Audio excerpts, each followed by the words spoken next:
আমি আজকে বলবো যে কিডনিতে কেন আপনার ইনফেকশন হয়, আপনার কিডনি কেন নষ্ট হয়, দিনে দিনে কিডনিটা নষ্ট হয়ে যায়। আপনি কি বুঝতে পারছেন? বুঝেন নাই।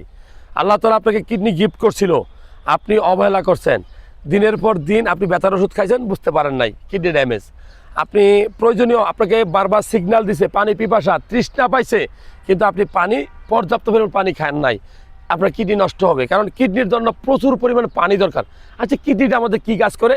কিডনি মূলত আপনার রক্তটাকে পরিষ্কার করে, রক্ত থেকে বর্জ্য পদার্থগুলো বের করে দেয়, আপনার শরীরের অতিরিক্ত পানি বের করে দিয়ে পানির ব্যালেন্স করে, আপনার টেম্পারেচার ব্যালেন্স করে, আপনার ইলেকট্রোলাইট ব্যালেন্স করে, আপনার যে প্রেশার যেটা, এই প্রেশারটাও ব্যালেন্স করে। কিডনি কেন নষ্ট হয়?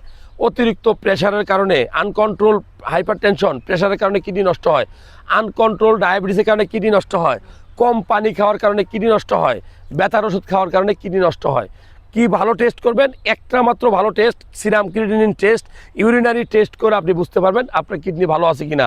যদি আরও পারেন, ভালো মানের একটা আল্ট্রাসোনোগ্রাম করবেন, করে আপনার কিডনি ভালো আছে কিনা বুঝতে পারবেন।